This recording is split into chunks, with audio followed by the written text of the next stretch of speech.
Samragi Roy, aka Sammy. I am a student of English literature, and thus, as a student of literature, what I felt through the last 3 years of my graduation is that if we are reading a text with no knowledge whatsoever about its socio-political background, I don't think the reading of the text is complete. So unless we are able to locate a text within its context, the reading of the text remains largely incomplete. And that is precisely why I created this channel, to discuss the different eras of the history of English literature, the different phases of the history of English literature, which we might often skip while we are preparing for our semesters. So today I'm going to talk about the Anglo-Saxon invasion to the withdrawal of the Roman Empire from England. Now, who were these Anglo-Saxons? For a fact, these Anglo-Saxon people belonged to the Teutonic group of people who considered themselves to be a part of Germania. Germania consisted of the Goths, the Burgundians, the Lombards and others who had a common set of heroes and a common language, however with some dialectical differences. Now, where were they from?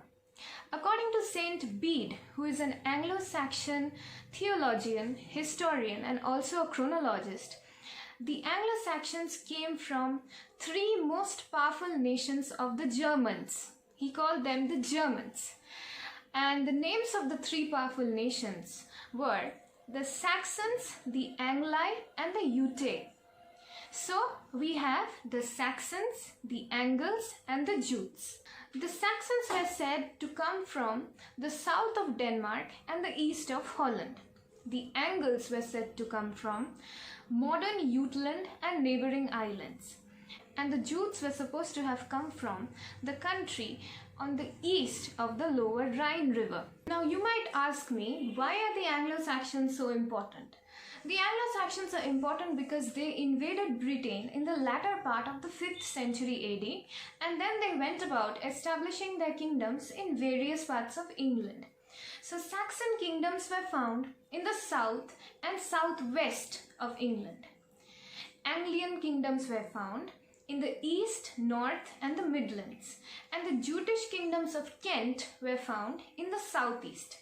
The Anglo-Saxons are also important because they are the founders of the English culture and English literature. It is they who gave England its name, its language and its links with Germania. So this is why the Anglo-Saxons are so important in the history of English literature, because they are the very founders of the language, they are the very founders of English literature. Now let us talk about the Roman Empire and Tacitus. So before the arrival of the Anglo-Saxons in England, England was mainly under the control of the Roman Empire. Now 400 years before the arrival of the Anglo-Saxons, Roman historian Tacitus had written a book named Germania. He called the book Germania, and in the book he gave a detailed description of how the Germanic people looked like. And here Tacitus also exemplified the Germanic people as the noble savages as opposed to the decadent Rome. Now the Roman Empire was obviously very civilized. Compared to that, the Anglo-Saxons were barbarians. They were hugely uncivilized. But Tacitus had idealized the Germanic people as the noble savages as opposed to the decadent Rome. Now why decadent? What is decadent? Decadent means when a person or a thing, here obviously an empire, is in a state of decay or decline. It can be a moral decay or a cultural decay, and it usually follows as a result of excessive wastefulness and extravagance. Now the arrival of the Anglo-Saxons were definitely very threatening to the Roman Empire, because it endangered both the political structure of the Roman Empire as well as the ideological structure of the Greco-Roman thought. So after the arrival of the Anglo-Saxons in England, the Romanized Britons were pushed to the western corners. And they were Celtic people mostly. They were Celtic people. And now, all these years, they have been under the influence of the Roman Empire. The Roman Empire had taken them under their control. And now they were left in despair because they had absolutely no idea what to do. the Roman Empire was Christianized after Emperor Constantine drew or issued the Edict of Milan. So after the Christianization of Rome, the contrast between these barbarians who were heathens and the Romans who were Christians became even more striking.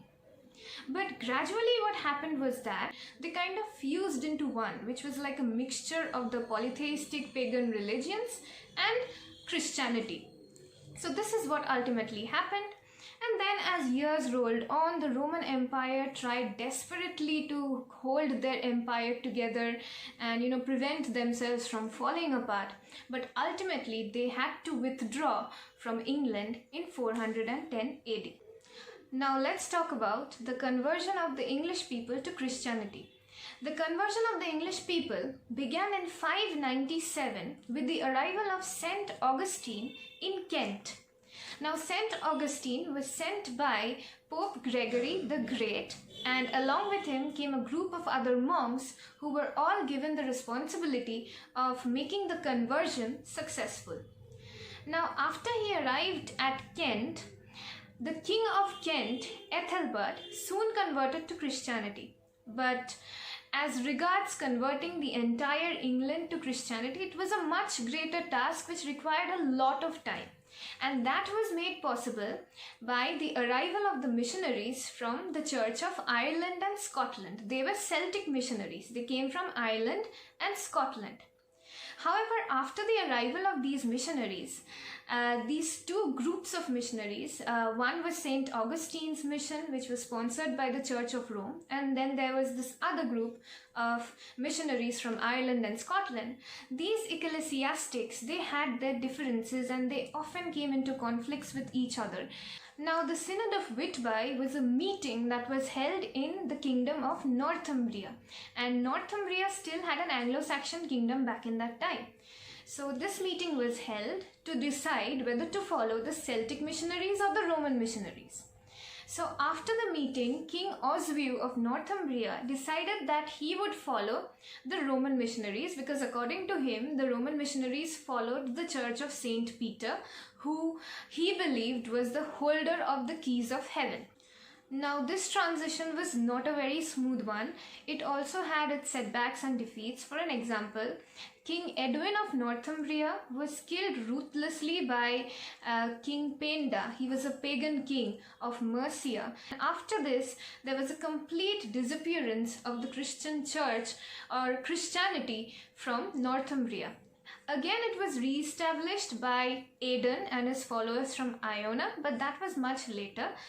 And even after converting the English people to Christianity, traces of pagan thought and pagan way of life still continued to be found in England. Now that's it for this video. See you soon in the next video, where I'm going to talk in detail about Anglo-Saxon literature. If you've liked this video, if you felt like it has helped you in some way, do not forget to like and comment under my video and subscribe to my channel for more such videos in future.